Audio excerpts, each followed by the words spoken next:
So Ed, are you, we're with us, we're getting ready to start, okay? All righty. Okay, if everybody would please, I'm going to call this meeting to order. If you would please stand for the Pledge of Allegiance and then remain standing for a moment of silence, please.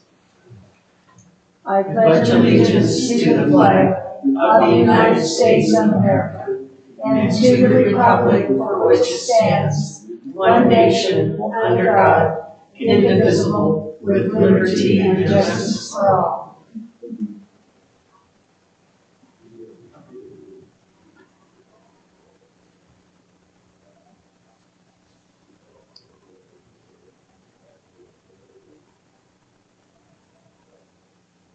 Thank you very much. I do appreciate that.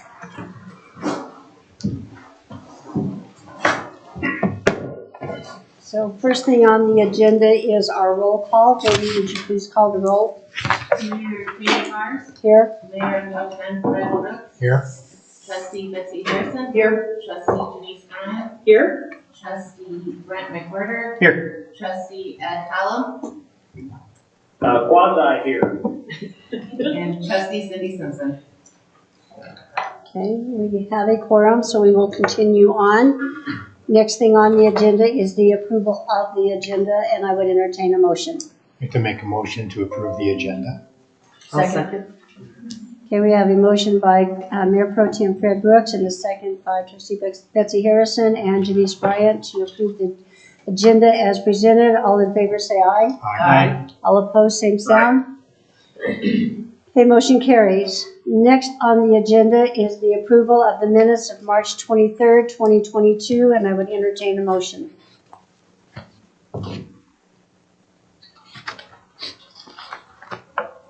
I will make a motion to. Go Okay, we have a second. Okay. We have a motion by Trustee Ed Hallam and a second by Trustee Brent McWhirter to approve the minutes of March 23rd, 2022. All in favor say aye. Aye. All opposed, same sound. Okay. Next on the agenda is the Arbor Day proclamation. Let me find this. Okay, I'm going to read this real fast. Celebrate Arbor Day. Whereas in 1872, J. Sterling Morton proposed to the Nebraska Board of Agriculture that a special day be set aside for the planting of trees. And whereas this holiday, called Arbor Day, was first observed with the planting of more than 1 million trees in Nebraska. And whereas Arbor Day is now observed throughout the nation and the world, and whereas trees can reduce the erosion of our precious topsoil by wind and water, cut heating and cooling costs, moderate the temperature, clean the air, produce life-giving oxygen, and provide habitat for wildlife. And whereas trees are a renewable resource giving us paper, wood for our homes, fuel for our fires, and countless other wood products. And whereas trees in our town increase property values, enhance the economic vitality of business areas, and beautify our community. And whereas trees, wherever they are planted, are a source of joy and spiritual renewal. Now therefore I, Queenie Bars, Mayor of the town of Mancos, Colorado, do hereby proclaim Friday, April 29th, 2022 as Arbor Day in the town of Mancos, Colorado, and I urge all citizens to celebrate Arbor Day and to support efforts to protect our trees and woodlands. And further, I urge all citizens to plant trees to gladden the heart and promote the well-being of this and future generations. Date of this 13th day of April, 2022, Mayor Queenie Bars. Okay, so next on the agenda is the proclamation request for April 2022 Child Abuse Awareness Month, submitted by Sadie Rose Pace. Heather, do you want to introduce this?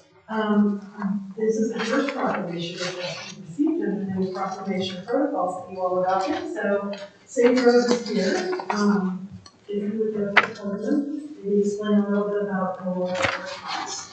And then the board can ask questions or if you're interested in you as a board will decide whether or not to do the proclamation. You can move that. Is that okay? Mm-hmm. Yeah. All right. I want to. So Hi, my name is Sadie Rose Pace. I live just outside of town limits here in Mancos, Colorado. I'm a member of the Child Abuse Prevention. Child Maltreatment. Too many acronyms in this world. Child Maltreatment Prevention Action Team on behalf of Montezuma and Dolores counties. So that includes such as entities as United Way, Four Corners Child Advocacy Center, Opinion Project, and so many more that I will forget if I try and name them all. In addition, I'm here on behalf of Illuminate Colorado. April is traditionally Child Abuse Awareness Month and Child Abuse Prevention Month. The town of Mancos has already made some commitments towards working towards child abuse prevention. Many of the board of trustees have actually taken child sexual abuse prevention training. We look forward to continuing to have this great experience with all of you. So we ask that the board recognize and proclaim April 2022 as Child Abuse Awareness Month. So does any of the board members have any questions? No, I think we can do it. Okay, and then, so, if you are interested in having this proclamation read at our next meeting, I would need a motion made. We do it in this meeting because it's on the agenda. Oh, we could do it at this meeting? Okay, You can make a decision tonight and as well. okay. I move we approve the proclamation request to make April 2022 Child Abuse Awareness Month. I'll second the motion. Okay, we have a motion by trustee Brent McWhorter and a second by trustee Janice Bryan and Ed Hallam to accept the April as Child Abuse Awareness Month proclamation and read it tonight. All in favor say aye. Aye. All opposed? Aye. Okay, all right. So Sadie, I'm going to read this. We'll see if I can do this. So April is Child Abuse Awareness Month. Whereas preventing child abuse and neglect is a community problem that depends on involvement among people throughout the community. And whereas child maltreatment occurs when people find themselves in stressful situations without community resources and don't know how to cope. And whereas the majority of child abuse cases stem from situations and conditions that are preventable in an engaged and supportive community. And whereas child abuse and neglect not only directly harms children, but also increases the likelihood of criminal behavior, substance abuse, health problems such as heart disease and obesity, and risky behaviors such as smoking. And whereas the citizens of Colorado should become involved in supporting families and raising their children in a safe, nurturing environment. And whereas effective child abuse prevention programs succeed because of partnerships created among social service agencies, schools, faith communities, civic organizations, law enforcement agencies, and the business community. And whereas child maltreatment knows no social or economic boundaries and occurs in every neighborhood in America. Now therefore, I, Ellen Queenie Bars, Mayor of Mancos, and in such capacity, do hereby proclaim the month of April 2022 as Child Abuse Awareness Month. Thank you so much on behalf of everybody involved with protecting children. We appreciate the town of Mancos being so engaged. And thank you for attending. Appreciate that. Thank you. Thank you. I can do that. Thank you. Okay, next is audience business. And I have Robin Wolfhausen. That's me. Okay, if you would come to the podium, state your name and address for the record, and you have 5 minutes. Thanks. Just a quick question. Part of the reason I'm doing this is for a class I'm in, and I need some evidence that I made the statement that I'm going to make. Would it be okay if someone recorded me making it? Absolutely. We also record these and post them on YouTube tomorrow. Oh, right. But you can absolutely. It might just be a little easier. Help yourself. Like film record the whole thing? Oh, well, actually, that's great. I'll just do that. There's a camera right behind you. Fun there. Goodness.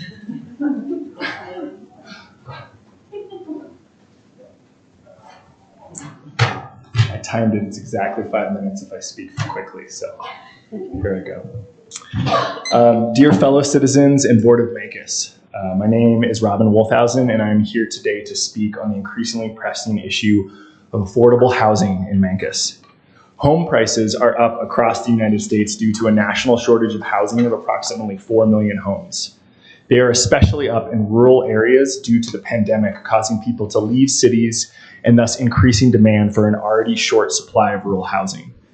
Increased home prices have caused international hedge fund corporations to invest in single-family homes as landlords, putting local families at risk of not being able to compete to buy homes, which I hear has almost also happened here in Mancos.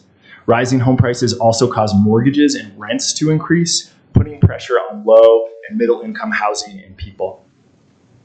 As a result of these larger forces at play, housing prices are up an average of 19% each year since 2018 in Mancos. And there are only approximately 650 housing units available for a population of about 1,600 people. This large year-over-year increase in prices in Mancos has created a market that few lower and middle income people can afford as buyers or renters. Thus, there is an ethical and practical mandate to act. Every community needs a supply of housing that meets the diversity of its people. Housing is especially important to any community as it affects safety, security, crime, health, economic vitality, community connection, and morale. Thus, it is not ethical or moral to allow housing supply and affordability to be determined by the forces of free markets alone, as they will always cater to the highest profit margins and thus the rich in a community. It has been successful all over the United States and the world for government regulation to temper the free market when it comes to ensuring housing supply to its communities. If the government does not step in to regulate housing, rising home prices and rents leave behind lower and middle income people in a community to live in either more squalor or to force them to move. When the less well-off leave in a community, it becomes an economically and thus also racially homogenous upper class and mostly white community with no one to work the normal jobs that make it function: police, teachers, nurses, doctors, therapists, farmers, artists, etc. To avoid this stark future, the town of Mancos needs to not only adopt the plan regulations. Considering all this, my position is that to avoid this stark future, the town of Mancos needs to not only adopt the upcoming plan regulations on short-term rentals, but also thoroughly and quickly research and adopt other policies to ensure affordable housing for all its citizens in the future. New policies need to both protect current affordable housing and ensure economically diverse housing development in the future. While the town is limited in some ways by what it can do on this issue, there are many policy actions and laws that the town can undertake to protect and secure economically diverse housing. There is an ethical and practical mandate for the town of Mancos to act thoroughly and swiftly to research and adopt some version of the following policies to ensure a diverse and thriving housing environment for all the residents of Mancos. To that end, the following are policies the town of Mancos should research and consider adopting. First, I want to commend and acknowledge that you passed an important emergency ordinance temporarily banning all new short-term rentals, and that you are currently working towards developing a new policy that will license and regulate them. Thus, I want to state my support of your ongoing and developing possible policy to limit the number of short-term licenses to 15 or less, require short-term rental owners to live on the same property as the rental or within the same zip code, and to enforce violations with a hefty fine to help fund this policy's implementation. You can also change and make permanent the following zoning laws. Require in law a minimum percentage of affordable units with all new housing developments approved by the town. Require all new developments to be at a minimum and higher density to increase overall housing supply within the town. And finally, it will be essential to implement rent control, which is the act of limiting the percent increase in rent that can be raised yearly within town limits, and has been shown to work all over the world to secure middle and lower class people staying in cities and municipalities when housing prices go up. I know that some of us may balk at these recommendations, and of course some are more feasible and easier to implement logistically and politically than others. But what is clear is that we as citizens of Mancos and you as the town board and mayor need to do something before the free market guts this community of its racial minorities and economically less well-off, not to mention extremely valuable citizens. 10 seconds.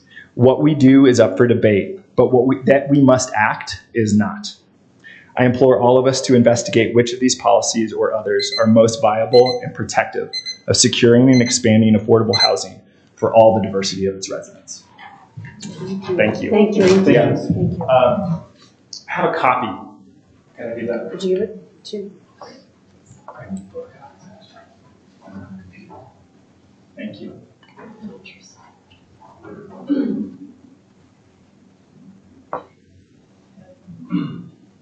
Thank you very much for your comments. Thank you.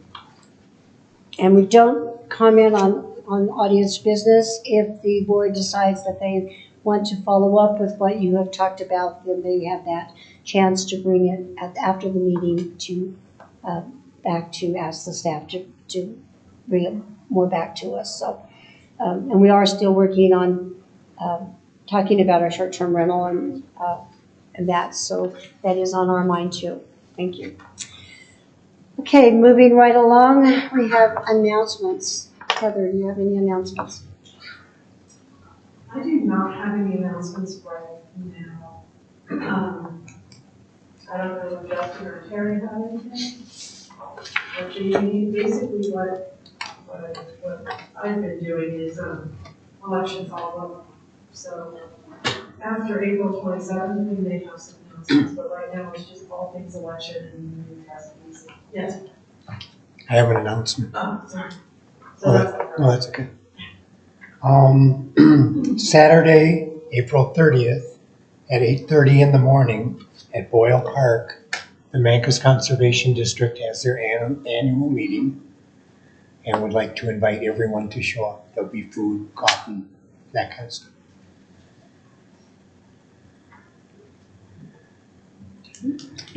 I have a couple. First of all, well, anybody out here who has kids or you know that there's kids in the area, we will have the annual Easter egg hunt this Saturday, starting at 10 o'clock in Boyle Park. We have over 4,000 eggs that are stuffed with candy. We have over 100 stuffed animals and $75 in cash for the kids. So come join us. It's going to be a lot of fun in Boyle Park starting at 10 o'clock. And then, Heather, would you, I'm going to give these to the guys and then I'll ask you to take a picture of them with their certificates. Yes. I have a certificate. I have one here for Town of Mancos Certificate of Appreciation presented to Mayor Pro Tem Fred Brooks in grateful recognition for your outstanding contributions, exceptional performance, and dedicated commitment to the highest standards of excellence as a trustee of the Town of Mancos. I guess I'll sign it, huh?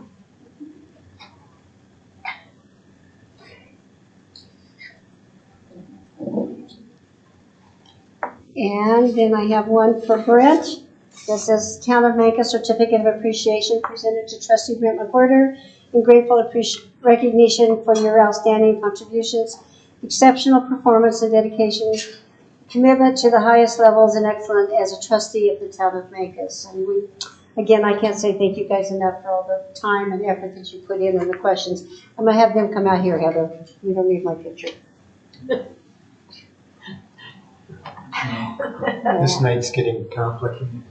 Can't get moving. Thank you. Could you guys stand out there so she can get a picture of you guys and let me get out of the way. I don't want my picture.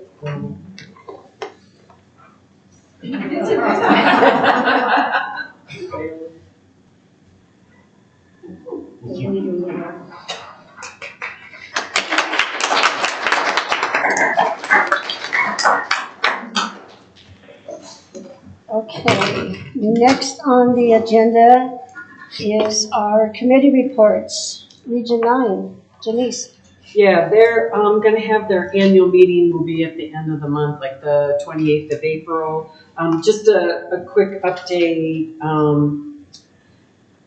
3 things that they kind of have been really working out is this opioid settlement. So they got $150,000 from Congress. It's funded for a study around substance abuse, and they have a Then they have a group that has been formed. It's called SWOR. It stands for the Southwest Opioid Response. And they are the ones to oversee this fund. And they're talking about a treatment center or whatever else to do with this money. And then there's continuing to integrate that Southwest Colorado Council of Governments with Region 9. So they're still, those two boards are really working together, and Region 9 has taken on more and more of that group's projects, and they're phasing them out. Let's see. So Region 9 is one of the administrators of this Upstart Loan Fund. That's through the Colorado Office of Economic Development. And that oversees 8 rural regions across the state with some of those funds. So those are the 3 big ones. Okay. CDOT, Next week, Thursday, next week. Okay. but We I need to, think the thing that really affects us is the resolution for the sidewalk for Grand Avenue. That's something that we had talked about in a meeting in the past. Heather, we might want to move CDOT to the second meeting of the month. I'm sorry? We might want to move CDOT to the second meeting of the month, because it's always And actually, it's bi-monthly, bi-monthly. so that gets all complex for everyone. So I will put it on the second meeting of every agenda for the second meeting. And if there's no report, we can just make a note that there's no report. Because their meetings fall outside of our meeting schedule, so depending on how many weeks and stuff. But I'll just do the second meeting of every month. Maybe okay. Mancos School District, Ed, do you have something for us? They meet on the 3rd, so it's gonna be next week. Okay, they didn't meet last week? No, they meet on the 3rd. The 3rd Monday of every month. Okay. All right, so that probably needs to be moved too. All right, next is Gerald, you're up. Montezuma County Commissioner update.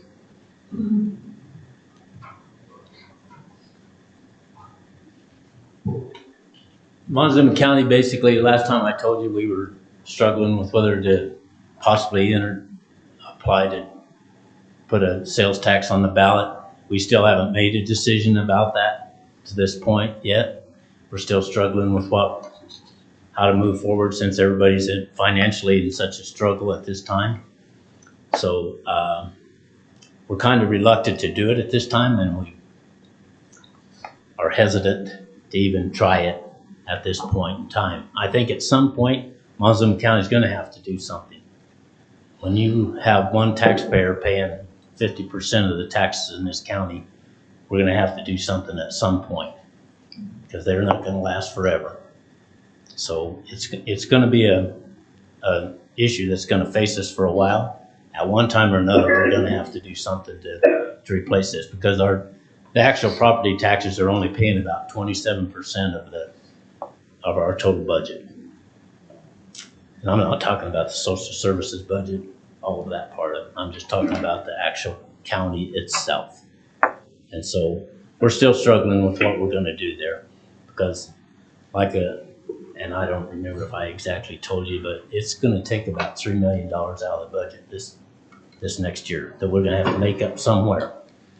We do have some reserves we could get by for a couple of years, but we've got to do something at some point in time if this continues in the way it is right now. So the other issues that's facing us right now, and we're following a lot of these bills through the state, and if you haven't been following there's been over 600 bills introduced this session up there. So just try to keep up with what all that's going to do to us is going to be. But I think the biggest one, as far as the county itself goes, is this collective bargaining bill that's going through. That thing goes through our estimate the other day, just going through what we figured it would cost us.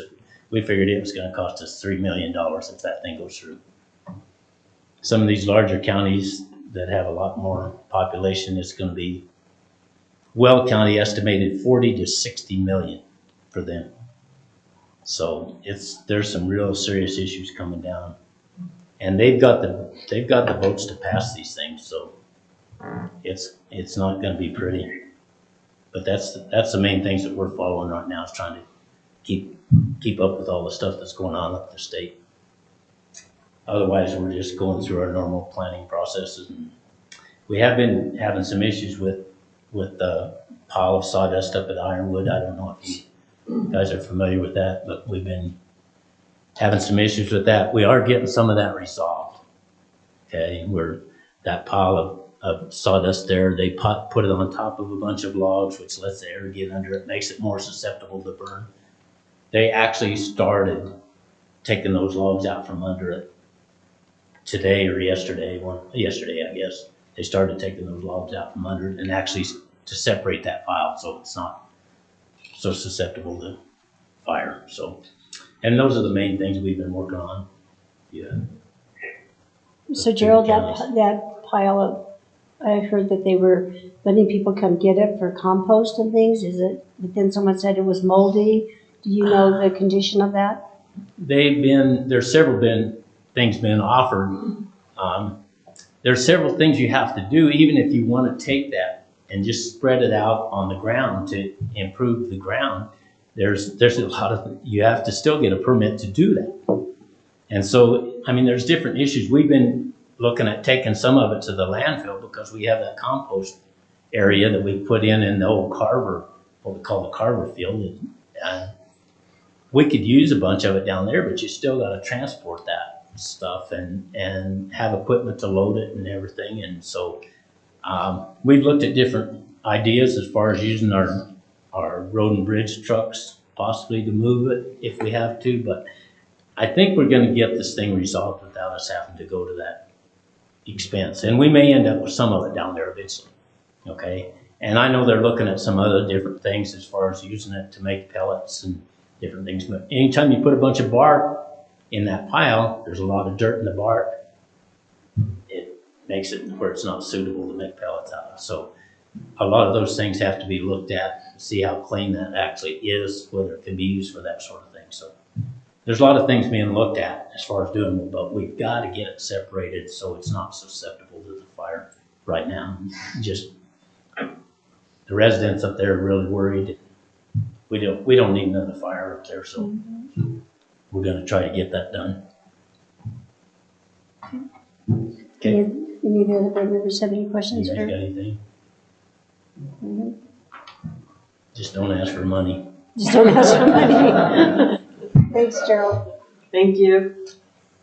Okay, moving right along to the treasurer's report, the March bills and claims. Anybody have any questions? Well, I texted or emailed Jamie because my name was on there twice. And I didn't get 2 checks. I just got my 1 check. And it's corrected. Okay. Thank you. All right. Anybody else have any questions? Then I would entertain a motion. I'll make a motion that we accept the bills and claims as presented by staff. Second. Okay, we have a motion by trustee Janice Bryant and a second by trustee Brent McWhorter to accept the March bills and claims as presented. All in favor, say aye. Aye. All opposed, same sound. Motion carries. Okay, moving right along, we have discussion and action items. First one is the Cultured Family LLC marijuana license renewal. Heather? This is Jamie? Jamie's report. Okay. Jamie? And I believe you're here for, yes, we do have a representative here for the Cultured Family, but it's just to renew the marijuana business or their marijuana license. The Mancos Marshal does not have any objections to this renewal, and they have had no violations in the past year. Do you have anything you want to say to the board or anything before? Not specifically, but it'll be here, so. All right. Does the board have any discussion or any questions? No. Then I would entertain a motion. I move we approve the renewal of the retail and cultivation marijuana business permit for the Cultured Family LLC, conditional upon receiving the renewal license from the state of Colorado, and authorize the town clerk treasurer to send approval to state. I'll second. I'll second that motion. Okay. We have a motion by trustee Brent McWhirter and a second by trustee Denise Bryant and Ed Hallam on the phone to approve the renewal of the retail and cultivation marijuana business permit for the Cultured Family LLC, conditional upon receiving the renewal license from the state of Colorado, and authorize the town clerk treasurer to send approval to the state. Jamie, would you call the vote? Mayor Pro Tem Fred Brooks. Aye. Trustee Betsy Harrison. Aye. Trustee Denise Bryant. Aye. Trustee Brent McWhirter. Aye. Trustee Ed Hallam. Aye. Okay, motion carries. So, Heather, or Jamie, you can. Okay, next on the agenda is the Mancos liquor license, Mancos Liquor LLC liquor license renewal. Is that you too, Jamie? Yes. Their renewal is at the end of May, and so they requesting to renew. Again, Mancos Marshall does not have any issues, and there's been no violations. And I'm not sure if anyone is here representing. Question I did have, Justin, you did say that you would like to see the staff training at the facility regarding over-serving of alcohol. Yeah. Are you talking about overselling of alcohol? Because they don't serve there. Well, it's the same thing, Okay, but, just with a couple of our designated local drunkards, they go over and continue to buy. And I'm working with the sheriff's office on log cabin. We're trying to team up on that to make sure that we just don't have too many integrated residents walking around. if they do have a class, I think there might be some other organizations that might be interested in taking that class about serving. 'Cause Yeah, when they come down, we'll try and get stuff out. So just depends on time frame and everything else. Because that is it's a very interesting class to take. So if you haven't taken it, have a chance, take it. Anybody have any questions? I would entertain a motion. I'll make a motion to approve the renewal of the 2022 Mancos Liquor LLC, the liquor license, and authorize the town clerk to send the application to the Department of Revenue. Second. Okay. I have a motion by trustee Denise Bryant and a second by trustee Brent McWhirter to approve the renewal of the 2022 Mancos Liquor LLC liquor license and authorize the town clerk to send the application to the Department of Revenue. Jamie, would you call the vote? Mayor Pro Tem Fred Brooks. Aye. Trustee Betsy Harrison. Aye. Trustee Denise Bryant. Aye. Trustee Brent McWhirter. Aye. Trustee Ed Hallam. Aye. Okay, motion carries. Moving right along, then we have the unofficial 2022 election results and board induction schedule. Heather. So we did post the results on the front door the day of the election. And they're not official until after the canvass is complete. And the canvass will be done tomorrow, 8 days after the election. So canvass will be completed tomorrow, and then the election results will be official. But newly elected will not officially be considered the trustees of the town until they take and sign the oath of office at the April 27th meeting. So at that meeting, the current board will come, call the meeting to order. You have to approve the minutes from the last meeting because the newly electeds weren't at that meeting. Some of the newly electeds were not at that meeting. Once the agenda's been approved and the minutes have been approved, then we will be swearing in our new board members. And that includes Betsy. So we'll be taking a little bit of time in that meeting to administer the oath of office and have them sign it. Once it's signed, then the new board will take its seat behind the board and we'll continue with the rest of One of the other things that I need from this board is the induction schedule. And I included that in the packet. This is what we've done historically. I'm absolutely open to suggestions if someone wants to change it. We'll present this again to the new trustees at the April 27th meeting. But generally what we do after a meeting, after everybody is sworn in, is either that Saturday or the Saturday after we have a post-election orientation here at Town Hall. Once the board decides the date, the department heads are invited. It gives the new board the chance to meet the department heads. We give you tablets, because you all get your tablets so that you're paperless. We have a trustee library. We talk about plant tours and facility tours and that kind of thing. So based on past meeting schedules, I've tentatively set that for May 7th. So I need to make sure that you all can be here. The CIRSA training this year, Sam can only come on June 8th. I don't want to say the only date, but that he doesn't have any May dates. So if we want to do it, if we can't do it on June 8th, it's going to be later on in the year.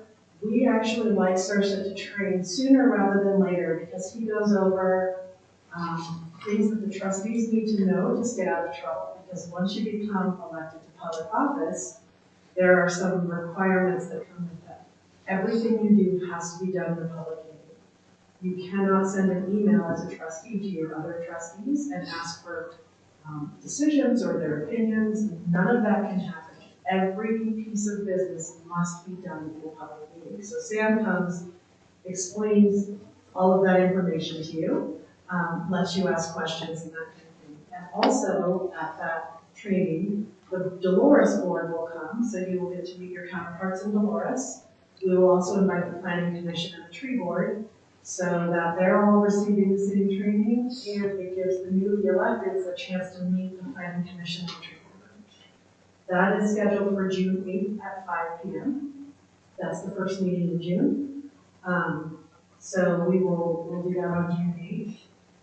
The board retreat, generally 6 to 8 hours. It happens not in this room. It usually happens in the community center if it's not already reserved. I do need a date from you all for that. That generally happens later in May. And it's open to the public.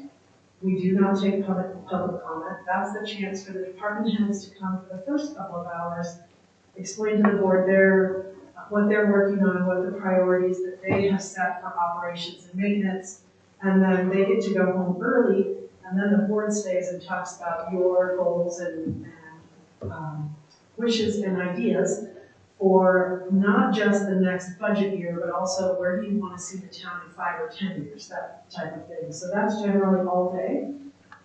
So I need a date from this board and our newly elected on that retreat.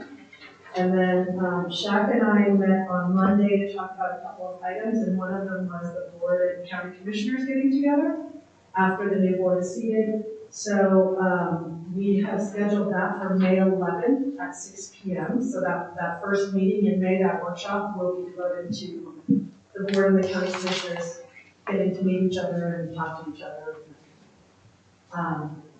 All of these dates are negotiable except for CIRSA's training. So I'm looking for some feedback from you all as the majority to say this works for us. And then I do have Richard here tonight. So if any of those dates don't work for you, now's your chance to speak up on this topic. So I guess first, does May 7th work for everybody? Mm-hmm. Okay. And you said May 7th? Yes. Yes. Okay, just want to make sure it's like put it on the calendar. And it's from 9 a.m. to noon, Ed. Okay, got it. We're rolling in there, but we'll see.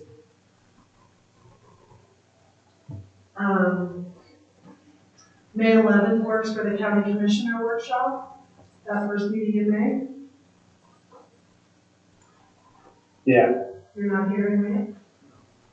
No, I'm here. No. Sorry, I was looking at Richard. Oh, May 9th? can see.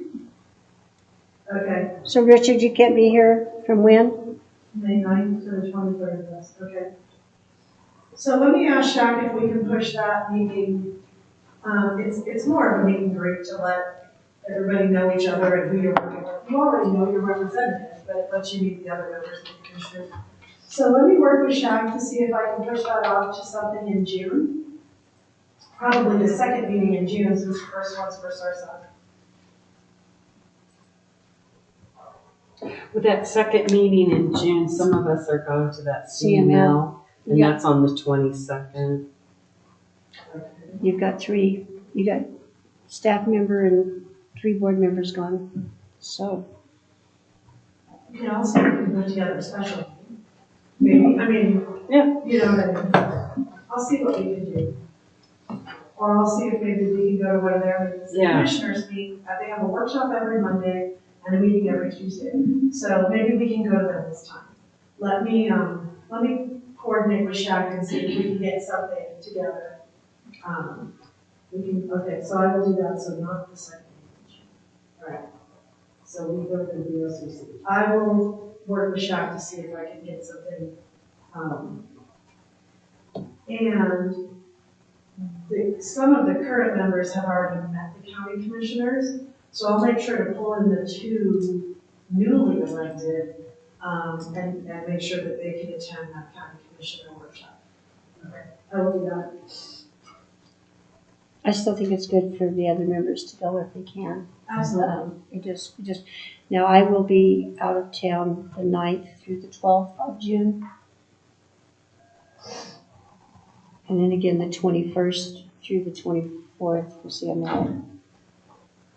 And if I have the majority of the board and the clerk treasurer out that second meeting in June, I may plan agendas accordingly and come and ask you guys to cancel that second meeting. Because if 3 or 4 of you are gone, 3 of you are gone, I still have 4 of you are gone, I don't. So I'll try to work our future agenda items so that the second meeting in June can be canceled.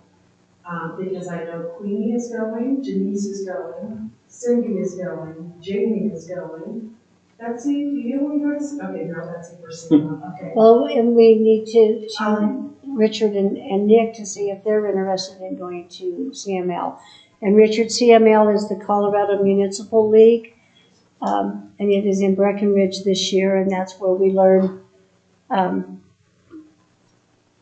all about what CML does and what they can help us with. So if you and Nick want to talk about it, and maybe one of you go or 2 of you go or whatever, but get with Heather as soon as possible so we can get you registered if you're interested in that.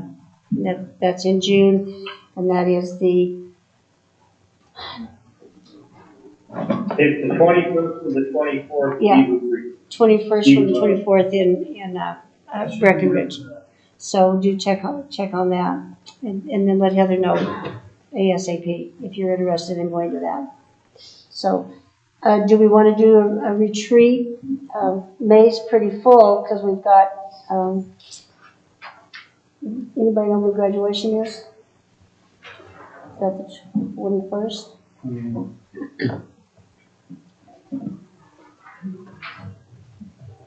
I missing something? I thought we said the 7th was our retreat. No, the 7th is orientation. That's not the retreat. 22nd. Okay, I've left it. Okay, my bad. 22nd. Okay. Is graduation. So the 21st is cleanup, right? Correct. Do we have a townwide cleanup on the 19th, 20th, and 21st? So that would mess up Terry coming, but get him out of working for an hour or 2. But if people are trying to get their yard cleaned up, and then the next week is Memorial Day. The 21st is very difficult for me. Of May. Of May? Yeah, of So May. you guys want to push the retreat to June? First Saturday in June would be the 4th. That works. Betsy, what's your schedule like? My schedule's pretty loose. Denise, yours is open before? Yeah. June 4th would be fine for me. June 4th is fine for me. Ed, are you open on the 4th of June? At this point, it looks fine to me. I don't see anything on my calendar. I'm looking at my work calendar at the same time, so. Richard, are you available on June 4th for a retreat? The only time I won't be here is I got to take care of my mom May 19th, so I should be here for everything else. Okay. And if the department heads can't make it to that meeting because they have vacation or something scheduled, then I'll just ask them to check out their priorities. So do we want to say If they have June? something else planned, then I won't make it a requirement that we attend. So do we want June 4th for the retreat? And I'll look at the events calendar and see if we have anything scheduled. If we do not, it'll be in the community center. If we do, it'll be here in town. So I'll reach out to Shaq or some type of board and BOCC workshop, kind of a meet and greet thing. But we have post-election scheduled for May 7th, Sarsa for June 8th, and the board retreat for June 4th. I have the community center booked for June 4th. That's okay then. So it'll have to be We'll here. do it here. Okay.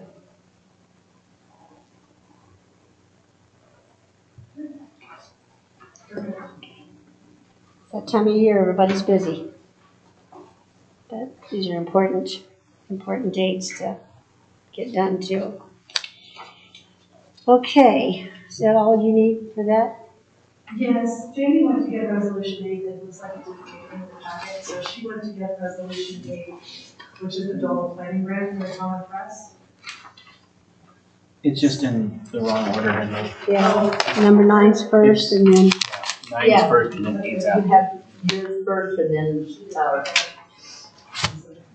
So, for Jamie, how much is out there? Anyway, we'll go to resolution 8.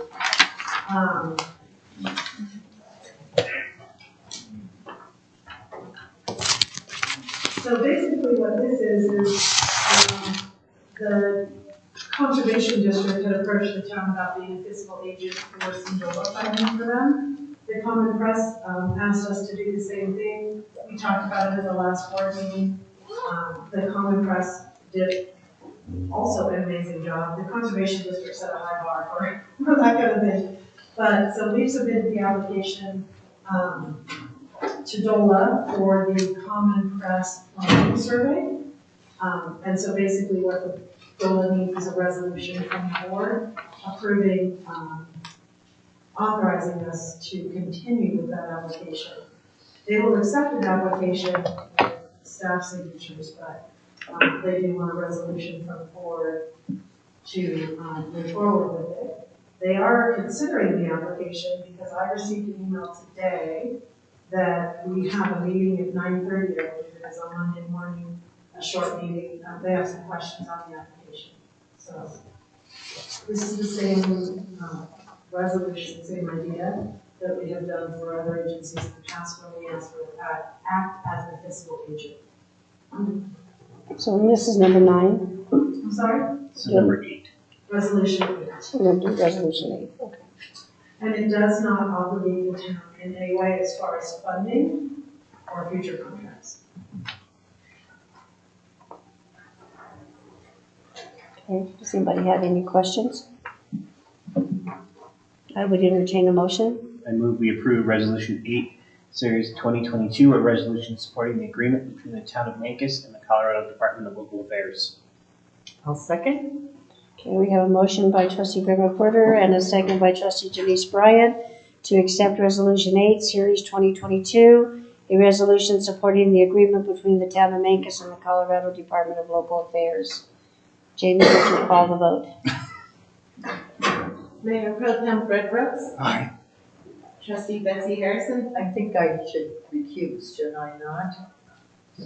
Um, No. Are you making, do you receive any financial benefit to this No. project or purchase? No.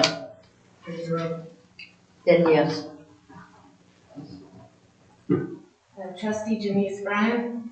Aye. Trustee Brent McWhirter. Aye. Trustee Ed Hallam. Aye. Okay, motion carries. Moving right along to Resolution 9, Series 2022, the CDOT MMOF Grand Avenue Sidewalk Grant. Heather. Yes, so we talked about this a little bit in the workshop.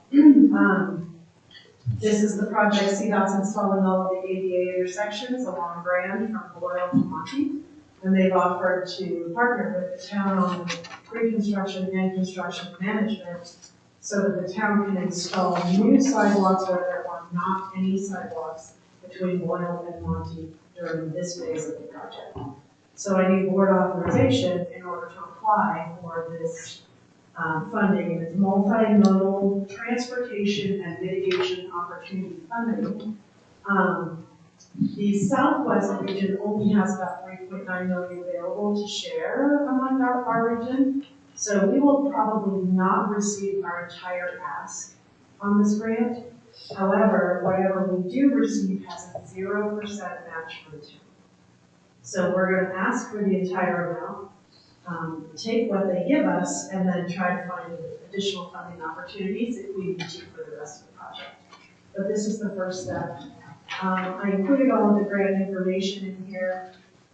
Like I said before, the preliminary budget drafted by the town for this project was over $700,000, but that would be our match, but that's for all of the sidewalks from town end to town end. We had an engineer provide that to us a couple of years ago. So it greatly exceeds the scope of the existing CDOT project. So CDOT will be drafting the budget for me. They will also be providing us with all of the engineering and environmental review documents that are required by this grant. Again, I'm comfortable asking, since no matter what we receive, this is 0% cash match. I'm not asking you to approve something where we have no what our match is going to be. And then usually we ask you to approve the grant application and authorize the mayor and the town administrator to execute. On this one, because it's CDOT, I'm just asking you to approve the town to apply for the grant. If and when we're approved, we will come back to you asking for approval to execute the grant for CDOT. Any questions? Then I would entertain a motion. I move we approve Resolution 9, Series 2022, a resolution authorizing the town administrator to apply for Colorado Department of Transportation multimodal transportation and mitigation opportunity funding related to sidewalks along Grand Avenue within the town of Mancos limits. Second. Okay, we have a motion by Trustee Brent McWhirter and a second by Trustee Betsy Harrison to approve Resolution 9, Series 2022, CDOT MMOF grant application, a resolution authorizing the town administrator to apply for Colorado Department of Transportation CDOT multi-modal transportation and mitigation opportunity funding, MMOF, related to sidewalks along Grand Avenue within town of Mancos limits. Jamie, would you call the roll? Mayor Pro Tem Fred Brooks. Aye. Trustee Betsy Harrison. Aye. Trustee Janice Bryan. Aye. Trustee Brent McWhirter. Aye. Trustee Ed Hallam. Aye. Okay, motion carries unanimously. Okay, moving right along to the Public Works Vehicle Purchase Authorization. Terry. Well, this is not been a very good year to try to find a new vehicle to purchase. But I was able to locate one and we came in under budget.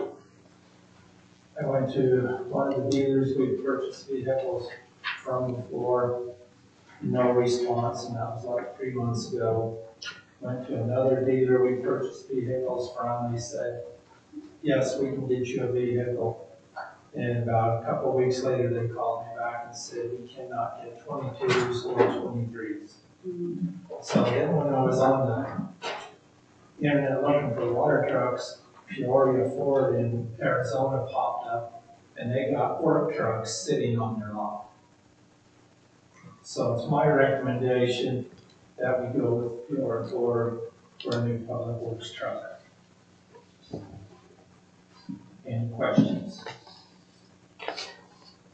Just, I have a question. Yes, sir. Yeah, it says, on there, it goes to, 22 Ford F-250 crew cab 4x4 box delete.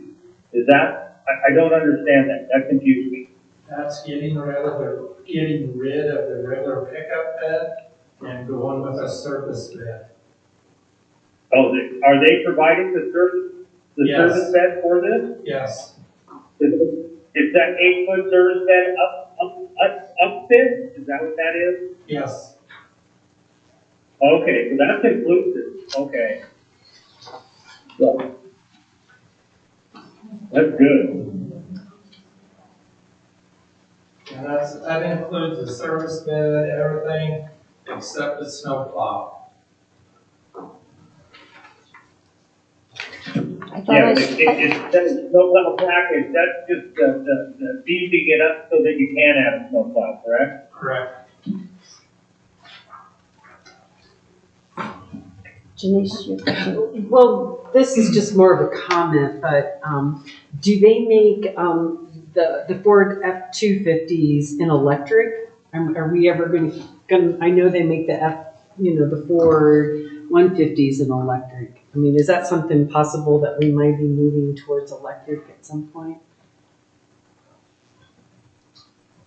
I don't know that we've ever even considered it up until now, because Ford F-150s Right. are not generally strong enough for what they. Yeah, so my question was like, do they make these 250s in electric? No, we don't.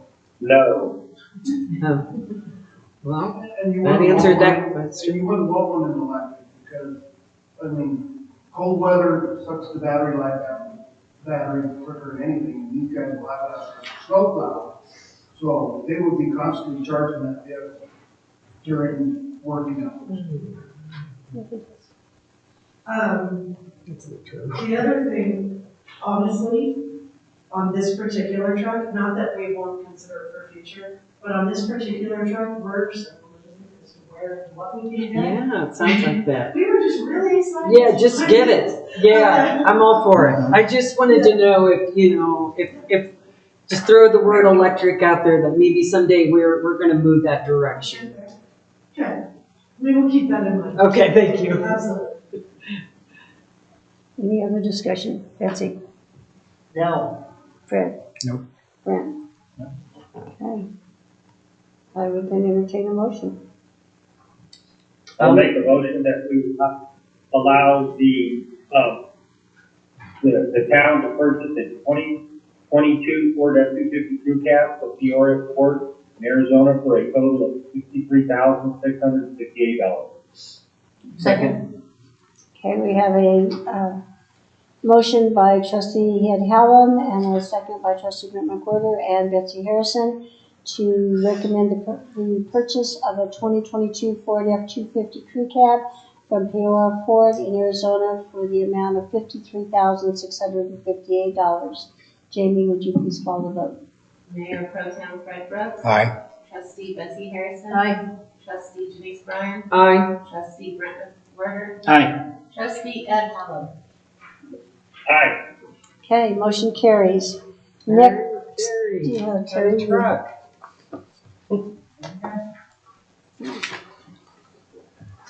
So now you can take a couple days off and go get it. Just one day. Just one day. Okay. Okay, so next on the agenda is the trustee protocol update, Heather. So I'll kick this off, but then I will ask David to answer any of your questions or anything. But Cindy was not able to be here because she's sick. She did send me some comments. So I'm gonna share those comments with you, and then I'm gonna sit back and be quiet, and you all and David can have that discussion. So Cindy's comments on page 4 of the document, not the board packet. In section 9, she has a note that says including work sessions. That this relates to if anybody has any requests for clarifying information for agenda items for meetings and stuff, or if the board agrees the information is important for a future meeting, then I, as the town administrator, will provide that information to you. You will ask me for it, don't go directly to staff. She wants to include work sessions in there in addition to your regular board meetings. She has it, okay, that on page 4, that's just a typo. On page 8. Can, before we go further, can we discuss that to see if anybody else has any? Because then if we try to come back to it, we may miss it. So, is she also asking that, so if the board agrees it's important, you direct that a report be developed, and then that will go to all of the members, is that right? Not just the person requesting it? Correct. Okay. Anybody else have anything?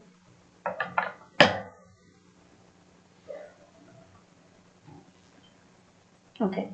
And do you want to include her work session language in there? Second sentence, if it does require a special report or significant investment of time to produce, then the request must be made at a board meeting. That's where she wants to include or work session.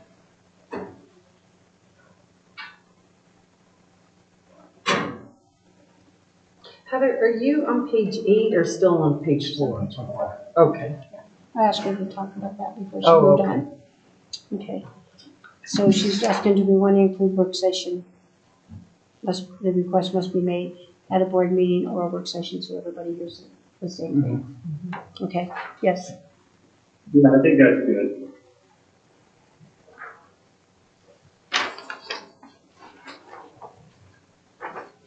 Now page 8.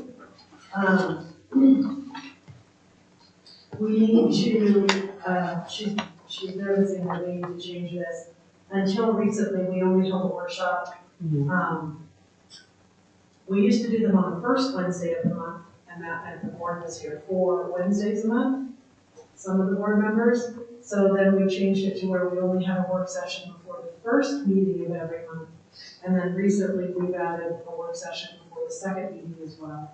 So her comment is that that needs to be updated to reflect the current workshop schedule, which is before every board meeting at 6 p.m. And it says 7. Yeah, 7. it says 7 on here. 7 a.m. It says 7 a.m. too. Yeah, so that's her, sorry, I apologize, but that's her entire, basically what she said was, we're doing this wrong. Yeah. So, Yeah. I don't know, 7 a.m. And we are meeting at, I guess we could talk whether if it's a longer one, we would meet at, it would be at 6 o'clock instead of 7, because 7 is when our regular meeting starts. And so you all still want to have 2 work sessions a month starting at 6 p.m. and I will reflect that information. Okay. And again, all of this is up for discussion for you all after I give you Cindy's updates. On that same page, at the very bottom, it says, members of the public may not address the board during a work session meeting unless invited to do so by the board. She has that crossed off. Because generally, work sessions are reserved for board discussion. Audience participates during board meetings. Except when you have other boards that are meeting with you at work sessions. Yes. So if you had your meeting with the creative district and they had multiple people here, then they wouldn't be allowed to speak at that if that was the case. I'm completely up for your all discussion. I'm passing along her recommendations. These are your protocols, so. Oh yeah, I'm just putting it out. Yeah. Right. So I don't know if you want to talk about this before I move on to another. Yeah, guys mark that so that we can just discuss on page 8, because I do think that we have to let maybe not just general public, but members of the other boards should be able to speak. So maybe that needs to be or whatever you're having, those right, other groups like the creative district. creative district, you Change have the school board, the school board, the Right. conservation district, Right. all that. so, So can't just say that's general. your can of worms to talk about. Right. Just devil advocate here. So, all right, what else does she have? Page 13 of the document, under committee and board liaisons.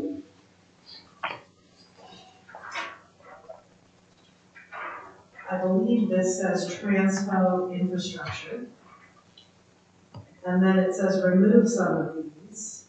She has crossed off the Mancos Tree Board, the Mancos Trails Committee, the Mancos Valley Chamber of Commerce, the Mancos Public Library, because this is for board member liaisons. And the board, not you, but the board in the past has decided not to sit or provide a representative to these.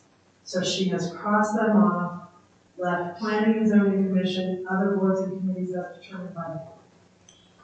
The tree board, we do have a staff member as a liaison, so I think we need to leave the tree board.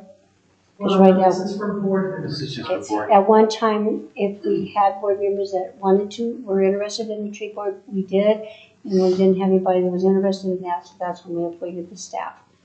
So I think we ought to I leave. think other boards and committees as determined by board would then have that if you had somebody who was interested in doing the tree board in the future.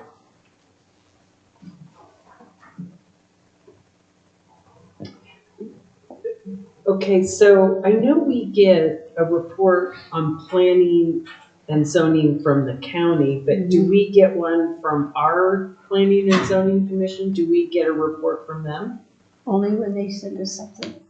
Because everything has to come to us from them. So we don't have somebody from our board going to their meetings? Yes, we do. Yeah, we do. Yes, we do. By state statute, I have to attend as mayor and Betsy attends as our Okay, liaison. and then, okay, But we don't bring stuff back because that is the job of the planning and zoning commission. When they vote to bring something to us, then it comes to the whole board. So we don't bring reports back to that.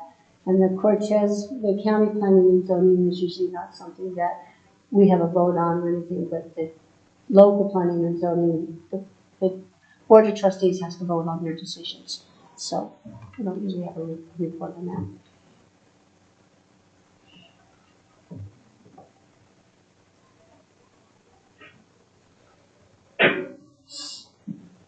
That is a little confusing.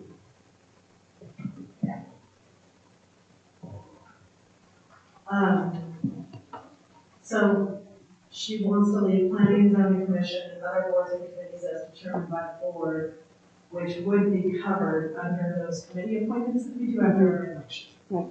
The staff gives you all of the committees that we're aware of, and then the board decides who to send to what not to attend in that committee.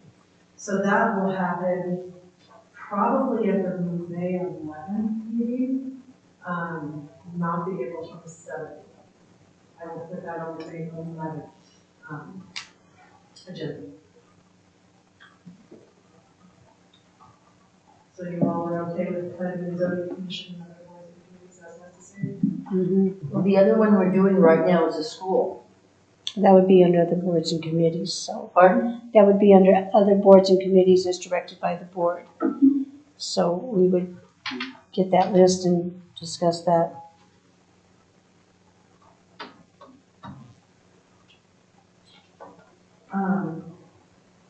And you guys can come back to that if you want, when I stop talking, you also. Her next one on page 14, at the very top of the page where it starts, town of Mancos must be conducted. It's item number 2 on the previous page, but she has a red exclamation point next to that whole paragraph. And at the bottom of page 14, she, under telephonic participation shall be made available. She has word travel with a question mark. The sentence states, telephonic participation shall be made available to a board of trustee member when the reason for the absence is due to circumstances that were unforeseeable or unavoidable, such as but not limited to emergency illness, vacation scheduled well in advance of the meeting, or last minute familial obligations. So she has a note in there, work travel question. It's up to you if you want to do that. And one? Work travel?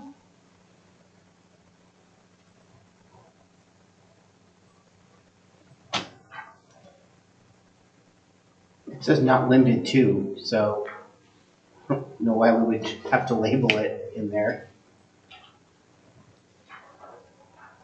Yeah, it says such as, but it's not limited. Not limited to, so that encompasses it too. I mean, we're not gonna check, why can't you come to the meeting because, you know, that's my take on it, but. But we have done it before.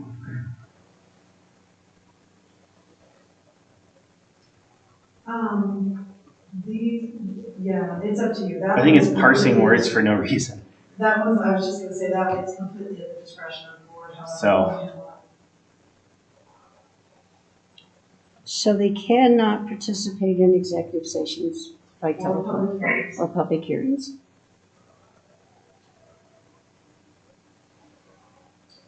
And so the first sentence says, the purpose is to specify the circumstances under which a member of the board may participate in regular and special meetings and executive sessions by telephone. They cannot participate by executives. So that needs to be changed. They can specify the circumstances under which a board member may participate in regular meetings only, because they can't by telephone. They can't. That's under number one, the purpose. They cannot participate in executive sessions or.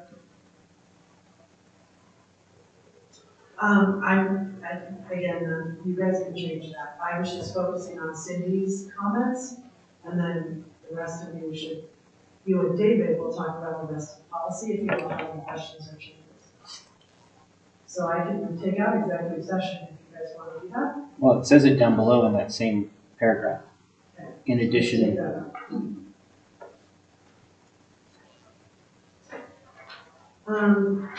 The only other comment that she has is on page 16, under number 6, this policy shall only apply to regular and special meetings. It says including study sessions, and she has study crossed out with the word work about it, so including work sessions. It's again up to you guys. That is all she has as far as comments on these protocols. So now I will leave this discussion to you all and to David. So Denise, did you have any questions?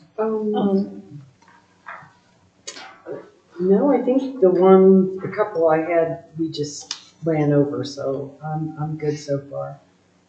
Let's see any other comments on here.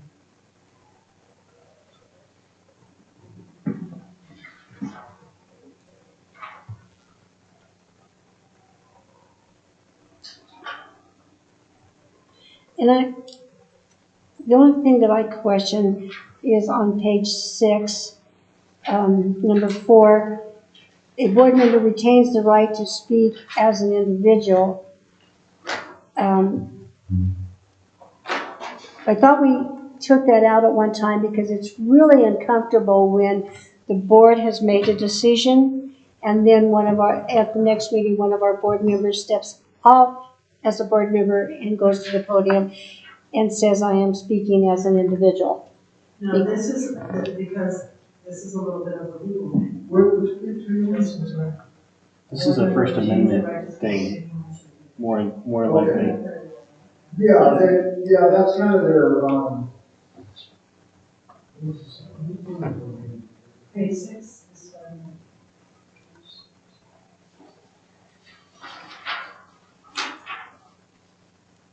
So we're talking about before and clarify, this is communications with the public. So this is really outside of board meetings. And this is just saying that, you have your free speech, you can talk to your constituents, except in areas that you be heard by the board, but in constitutional judicial matter, like licensing or permitting matter, specific to that person, or, like a liquor store, or, permitting or new marijuana store licensing, or land use code decisions with respect to certain properties. We wouldn't talk to them outside of the meeting. And it goes on, but I must understand that any comment will likely be interpreted by the listener as being an official statement of the board, possibly interfering with the function of the town administrator. Speaking as an individual, the board member should clarify that he or she speaking as an individual and not the board, and remind meeting representatives of any position or action that the board is officially taking related to mission factually and support the official position taken by the board, and remind meeting representatives that questions or concerns regarding administrative matters assigned staff should be referred to the town administrator. So that's the language that. That's not the one we have that we're talking about, the number 4. Yeah. That's not, that wasn't all of it though. Ours reads differently. Are we looking at the same? Page 6, number 4. Page 6, number 4. Board member retains the right to speak to anyone as an individual except with regard to quasi-judicial matters. No, that's not what we have on 6. No. We have, the That's board what I member retains the right to speak to the media as an individual. No, that's, oh, I'm sorry. We're at number 4 above that one, under communication with the public. No, it's the part down, I think she was talking about, No, I'm just talking about. were you talking about that one? Mhm. Oh, okay. Yeah. There's 2 4s on that page. Yeah. There is a confusion. So the first one is communications with, the second one's the communications with the media. And the first one that Mayor was talking about is communications with. Okay.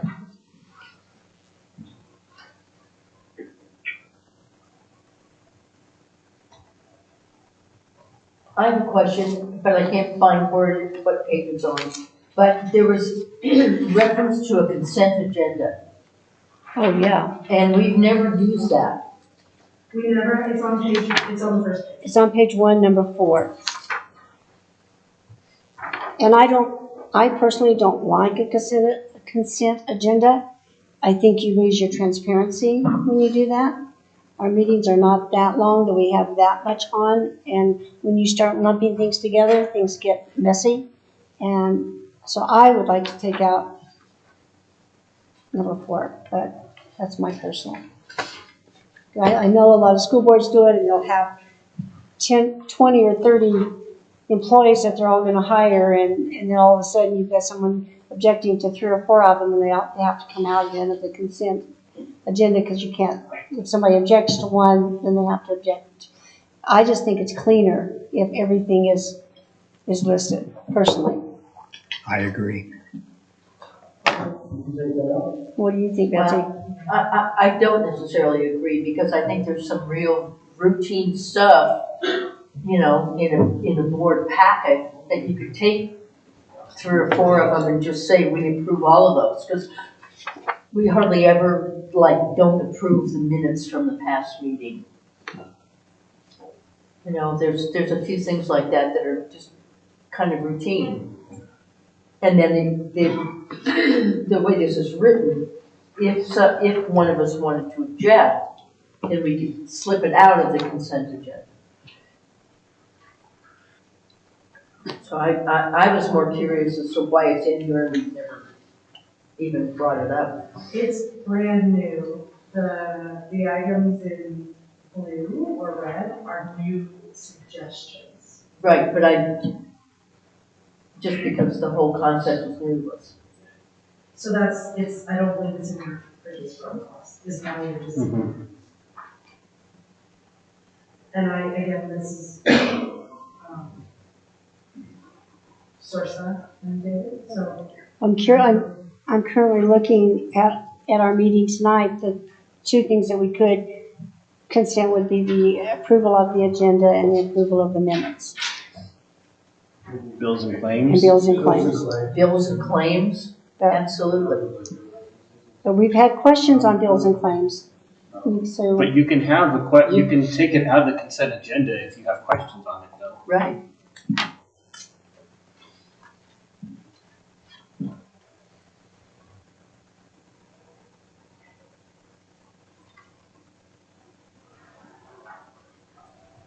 And if it's in the board packet, it's public anyway. As long as the public understands it. Yeah. Because I think you open yourself up to charges of not being transparent. All right.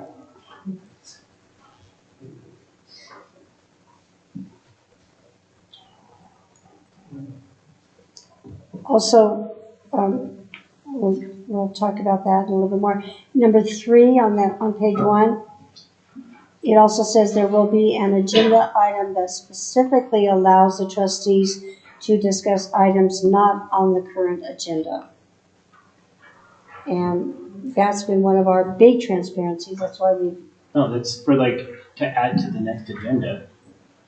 It's where we ask for more information or we want to bring something to the agenda for the next meeting. That's what that's spelling out, I think. Discuss items not on the current agenda. And to ask for information and or an agenda item for a future meeting, Okay. as well as to ask for a consensus as to items that should be placed on a future agenda. That's 2 items, because we do have that number M. That's where we set our next agenda, but we don't discuss anything that is not on this agenda unless we amend the agenda at the first of our meeting. And this leaves a spot. There will be an agenda item that specifically allows the trustees to discuss items not on the current agenda. But there's no period there, and then it says, and to ask for information and or an agenda item for a future meeting as well as to ask for consensus to items that should be placed on a future agenda. There's no period there. You're adding the period.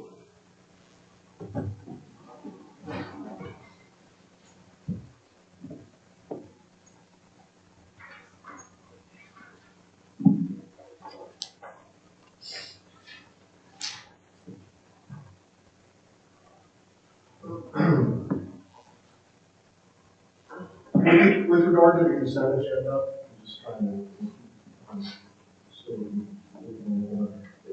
you don't have to have a consent agenda. It doesn't require it. It says if the board wants to do one, this is how it would work. But it doesn't require it. So, did you want to, what's the board feeling on that? Do you want to take that stuff out or leave it in? My feeling is if we leave it in case sometime we want to use it. It isn't like we have to, but we could if we wanted to. It's just my thought. If it doesn't obligate, I mean. Right. No. So I have Queenie and Fred want it out. Betsy and Janice want it in. What about Ed? Ed? Yeah, Any thoughts on the consent agenda section of the protocols? We're talking. yeah, I there's just so much in here that it's hard to ignore. It's hard. So we're talking about page 1, number 4, Mm-hmm. the consent Right. agenda. And Yeah, I know. And I think the way, I don't have a problem. with it or taking it out? Leaving it or taking it out? Taking it down. That's what take it out? That's what he said. So, question, should some of these be brought up to our new board members? Well, that's the plan, is to, unless you guys all, I did not anticipate you all agreeing on everything, honestly. But after you all have had a chance to review, David's had a chance to answer your questions. If there's anything significant or substantial, I would ask that we run it by Sarsa again, but I can always put it on a future workshop.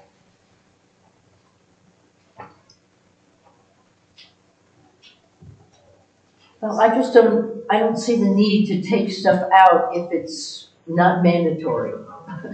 Yeah. If leave it in there for a future board of trustees if they want to do it. And there's a couple of things so far that have been not mandatory, if you can do this if you want. Well, and it does say during the board meeting, any board member may remove an item from the consent agenda for separate consideration. So it's already in here, and it already says you can take it out if you want to just for a separate agenda. Prior to the meeting, the board member will make every effort to inform the town administrator and mayor of his or her intent to remove the item from the consent agenda so that the town administrator may be prepared. So, I mean, it gives us provision to remove it if we want to. So I agree. I don't think there's a reason to take it out if it's in here.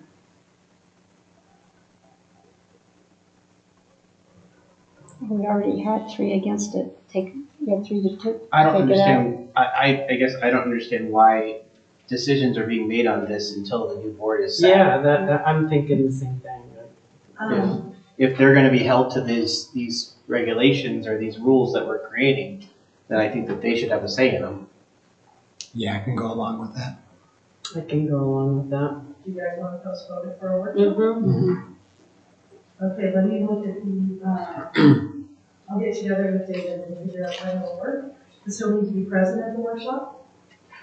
Well, could we just put it on another board meeting like this, like when David's here? Yes, we could do that.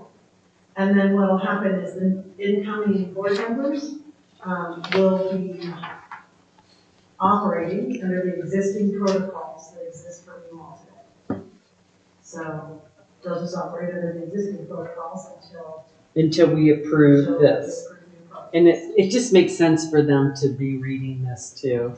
I think they should just be a part of it. Yeah. Would you, We used to have, okay, here's what happened with the consent agenda, here's why this is kind of funny. That, we used to have that on page 8, meetings agenda settings. And we took the agenda into one section. So we actually had that before. All that language about should the board wish to pass items to the consent agenda, they would do some motion. The reason it appears new there is because we moved it, we combined 2 sections. Well. So that, yeah, so like if you fast forward to the back, you'll probably see some strike through language, where that came from. And all we did was move it to the front, so there's one place that talks about. I don't remember the consent being in there for 14 years, but and I think what they want to do is put this on a workshop, and that's all we do. Oh yeah, there it is. On page 10, you can see, that's where it came from. We just moved it to the front, so there's one section on the agenda today. So it's currently in our board of trustee protocols right now, so, you know. I thought the blue was all new. So on page 10, you'll see the strikeout. So it is new, but it's new in that section. It was stricken out of another section on page 10 and moved up to the front. Serves to recommend just having all our agenda stuff in one section. Oh, So that's how it got there. I was like, probably. Now I'm really confused because someone said everything in blue is new. And That was me. okay, and I on page apologize. 10 it's in blue, and on page 1 it's in blue. And so to me that it's all new, and I don't remember it being in there because I would have objected to it for the last 12 years. I don't like consent agendas. That's my personal opinion. But it looks to me like it's been added. Well, it's been added to this, it's been moved to there, but the language is identical. They've never required you to have a consent agenda, which is maybe what we have, but it says if you do have one, you know, these are the types of things that they Well, if we're gonna bring it back to a board meeting and let everybody talk about it, I think that would be the thing. So you guys want it on an actual agenda, not on a work session?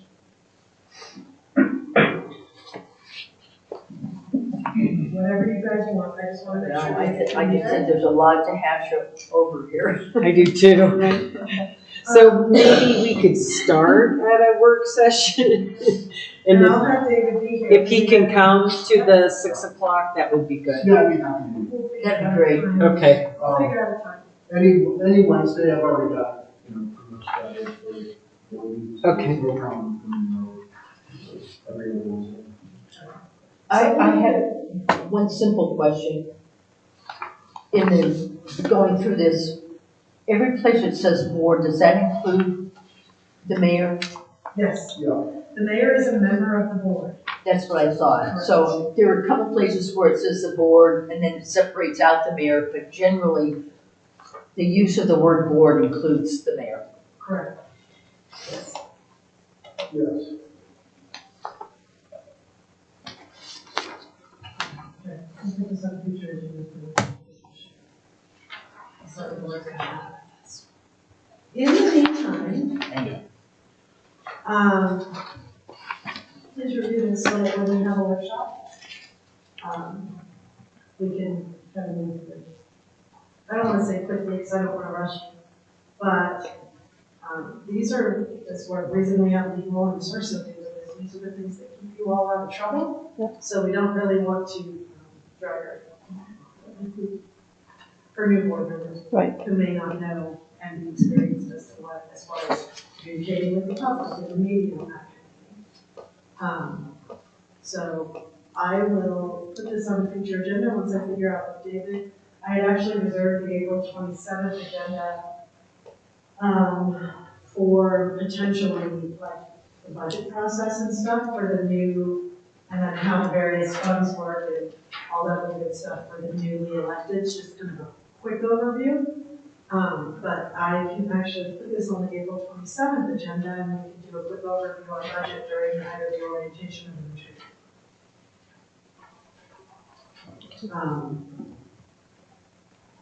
Will we all have time before the April 27th meeting? That gives us 2 weeks. Is that okay? We have less than enough this time, so Yeah, there's a lot in here, there is. so, I think it makes sense. Okay. Perhaps you should let the newly elected also know that, since they will be at that meeting. Yes, they'll actually receive, they'll receive a special invitation to come to that workshop. Yeah. Okay. And they would get the Can agenda, this be sent to them before? It can. and that would give them the 2 weeks also. Actually, Okay. what I'll do, because they're not sworn in, so they won't have a town email, I don't want to do anything that may hit or affect their personal email. So what I will do is when these are published on the website, I'm going to tell them it's published on our website now, and they can go look on the website, it's public information. I will do the same thing, let them know, hey, the protocols are going to be discussed at this meeting. They're currently on our website here. Please review them and we would encourage you to come to the workshop. So I will do that. So, okay. So April 27th. Okay. Okay, next on the agenda then is the engineer on call, RFP. Yes, we have been talking about this for a while, and I finally had enough time to draft it and get it before you guys. A couple of years ago, we appointed a contractor on call for small town projects. So this would be an engineer on call for small town projects that are not funded with grant funding or anything. Anytime we have outside funding, we have to follow their protocols. These are projects that the town is paying for with our reserves. So, stormwater master plan, for example, staff will be working on that this year. We're paying for it with town cash. Generally, what we have to do is anything over, I believe it's 10,000 or 25,000, we have to bid out every single project. And kind of as we talked about at the workshop, some of these projects drag on. So we have talked about in the past a contractor on call and an engineer on call. This is the RFP. for an engineer on call. We are still going to publish a request for proposals publicly from engineering firms that wish to enter into a 2-year contract with the town for projects valued at no more than $250,000. Then we would not be bidding on those contracts because we would have an engineer on call. And 250,000 is a number that I chose. If it's too low, it doesn't do us any good, but if you're not comfortable with 250, that's completely up to you. So that's what this is does the board want to allow the staff to publish an RFP for an engineering call? So Ed has a question, Heather. Yes. Go ahead, Ed. Does the state not have requirements as municipalities and governmental entities that we have, that we have to go to bid or go out for RFQs on certain dollar amount? I mean, $250,000, is, or less than that, seems like quite a bit of money for us to go with a non-bid scenario. That's just my concern. I mean, I can't answer that, that's why I'm asking. It doesn't cover, like design professionals, architects, or engineers. There is a bid requirement, for construction services, or, people who actually do the building, but the architects and engineers, those aren't required to bid out. They're not required to go to a bid for it, so you can hire an engineer, whatever you want to pay them, without going through a bid process or an RFP. Well, it would have to be approved by the board. And I think we have a policy that, deals with, dollar amounts and the level of, bidding and board approval, required based on the dollar amount. We do have something like that. We have financial policies. But it's not a state statute, it's just a town policy. Did that answer your question, Ed? Yeah, I'm not overly comfortable with that amount. And you can either change the amount or refuse my request entirely. You guys have that discretion. So I have a question then. So the amount, this 250,000, that's separate from what we would pay this person. This is a project that's around 250,000. No. This is, so what the board did under the construction project is you said, what the town did after approval and discussion is we published an RFP for contractors on call. And then said during the 2 years, because we don't enter into contracts for more than 2 years, during the 2-year process, we're not going to pay the contractor more than, and I don't remember what the amount was, I probably should have been prepared for this, but we're not going to pay them more than, say, $250,000 over the course of 2 years for these projects. It was a max over 2 years. Oh, okay. It's not $250,000 per project that they're doing for the town. Right. And I apologize for not making that clear. And I don't remember what the amount was with the contractor on call, but it's over the course of their 2-year contract with the town. And so if they don't do that many contracts, then they don't get the 250. I'm sorry? Is the it's up to 250. Maximum of 250 for 2 years. So if we have the source water. Sorry, Ed, go ahead. That's not for an individual project. So you're saying that we would have one on retainer for up to 250 for all projects, all that he would do, not for a particular project. Right, and that would be for 2 years. Up to 250. That brings it back into a better perspective. I was thinking of saying, we're going to build this bridge and we're going to hire him for $250,000 to do it, to do the design work. That's what I was looking at, not in a collective amount to total that. Okay, that brings it a little bit better perspective. And they're more of a consultant, I take it. Well, because we already have an engineer figuring out the project, so this is like maybe not. So maybe I remember this discussion last time with the contractor. Mm-hmm. So this was like we had a problem with the water line under the, that we needed we don't have the equipment for. So we would have this contractor on call. They would come here and work on it, and we had an agreement in place with them at the time that then we could then get them here quickly to do these smaller projects that we're not getting any grant money for or anything like that.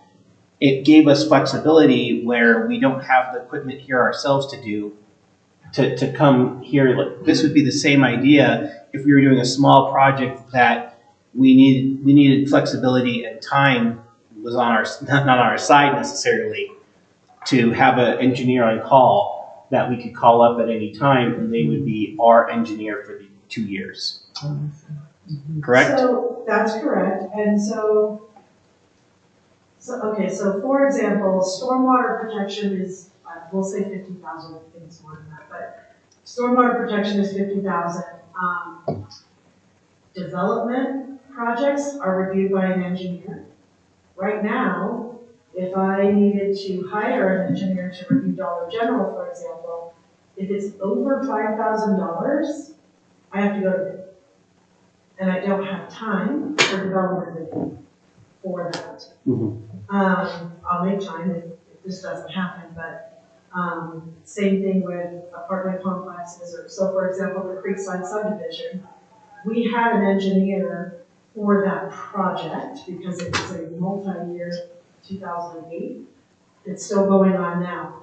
I have one engineering firm that anytime there is an additional development over at Creekside, I send their development documents, their construction documents, and their estimate of cost to the engineer, who reviews that for our land use code, our construction standards, and to make sure that the developer is accurately reflecting the cost of the project, because development requires 110%, like a letter of credit. So this engineer on call, and part of the impetus for this is that the engineer who's doing Creekside is retired, so he finds something else.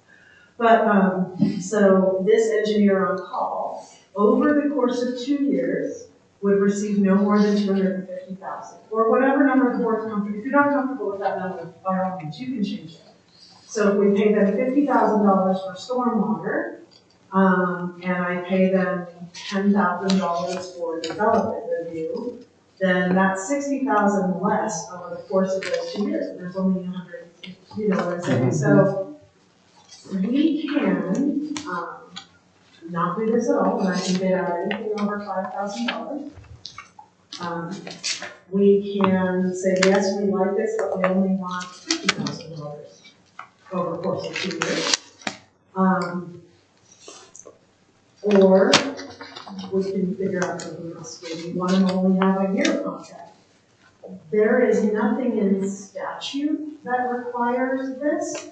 So this is another one of those projects where you have some flexibility. I'm asking for it because we have some big projects coming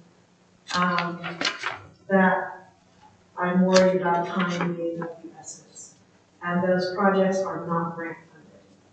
The bridge, for example, the water tank, those projects will not fall under this because those are grant funded. Those require a separate process to hire consultants and engineers and architects and contractors. Those, I have to follow the state and federal funding guidelines for this. These are town-funded projects. Yes. I don't understand the way this is written in relationship to what you're saying, because it looks to me like you want to set a limit on the cost of the $250,000 project or less. That you would be able to just hire your on-call engineer. Okay. The way this is worded, it says. Yeah, I agree with that. To call for town-funded projects projected to cost less than $250,000. Not that we would be restricting them. A cumulative amount. A cumulative amount. It just, if we have a project that comes up that's $250,000 or less, you have an on-call engineer, so you don't have to do an RFP. That's the way I understand this. I needed to word it as a not to exceed contract. Yes, yes. And if that's If this is approved, then the contract will reflect that. And if this is approved, based on whatever changes you request, it goes to the full. So I agree so with I that. need to clarify that it's a not to exceed contract, not to exceed $250,000 for the life of the contract. But it has nothing to do with the project costs. Right. Correct. Right. Which this Because many says, this very specifically says project costs though. Well, the RFP does? Yes. Okay. So I need to make sure that it's a 250,000 max, not to exceed contract life. Well, in the RFP, it says $100,000 or less. This is a. Well, there's a lot of stuff in the RFP Yeah, that needs this to is be a changed. sample that I pulled. Okay, I got you.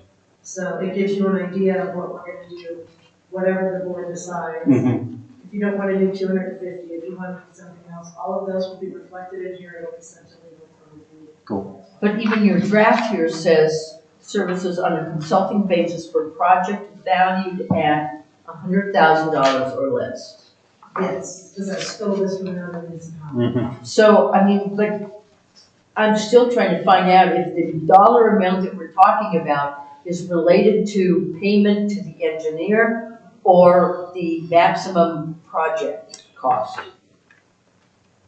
Because two things have been said here tonight. So the intent of me is a not to exceed 2-year contract in the amount of $250,000. No matter how many projects we do. Or what the cost of the project? What the cost of those projects are, individual projects. Yes. Yeah. Okay. The contract is a not to exceed contract. Then I think the wording here is bad and needs to be changed. So I think we would all feel a little better if this could be brought back to us with the correct wording, because I don't want to vote on something that we have so many questions on. I can totally do that. I do want a little bit of direction from you. Is 250,000 okay? Is 2 years okay? Do you want 1 year? Do you want to put an internal max on basis so no one project can cost more than this? Do we have what we had last year? I'm sorry? Do we have a copy of what we offered 2 years ago? I'll have to look, it's on the website, I'll have to find it. So my question is, how did you come up with that number? Like, is that a number, like, I'm sure that isn't something random you It's just not a came up random with. number. Yeah, you can. It's a number that I'm projecting based on potential development. Okay, Large residential and commercial development. Right. Coming in the next couple of years. right. It's also stormwater master plan, engineering, a water line to potential CDOT annexation. It's a raw water transmission line that needs design and engineering before we can go out for funding. So it's based on some projects that we've kind of been talking about a little bit. But again, if you're not comfortable with the number, know that you can change it. You can also tell me, no, we don't want to do this, keep bidding stuff out.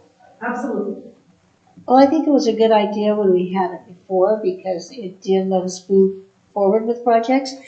I just think there's too many questions on what We've never done the engineer though, right? Not the engineer. We did the contract. We did the contractor, but we could go basically off of kind of the same thing on the engineer. If we use that same wording, I just think this is too out there. We don't know because it says too many different things. Okay. And for us to vote when it says this, even though we're giving you direction, I don't want to vote on something that, or have the board vote on something that they don't really understand. So is 250,000 acceptable? Should I be thinking of a different number? I think that's more up to you. I mean, you know the projects and, I mean, we're not privy to, engineering costs on a regular basis for this project or that project. So I would trust your estimate on that. I just think the way this is worded tells me one thing and what you're saying is telling me another. Mm-hmm. And I would like to clarify that. Just like when we did the contractor, didn't we put a limit on the cost of the project? Saying if it was going to cost us more than X number of dollars, it had to be an RFP, but if it's less than that, then we can use our on-call guy. Not on the contractor, we did the same not to exceed 2 years. Boy, I don't remember that. You know what, why don't I bring you guys that information? Why don't I bring you the contractor information, and you can look at that and see if you like that. Well, that puts us out.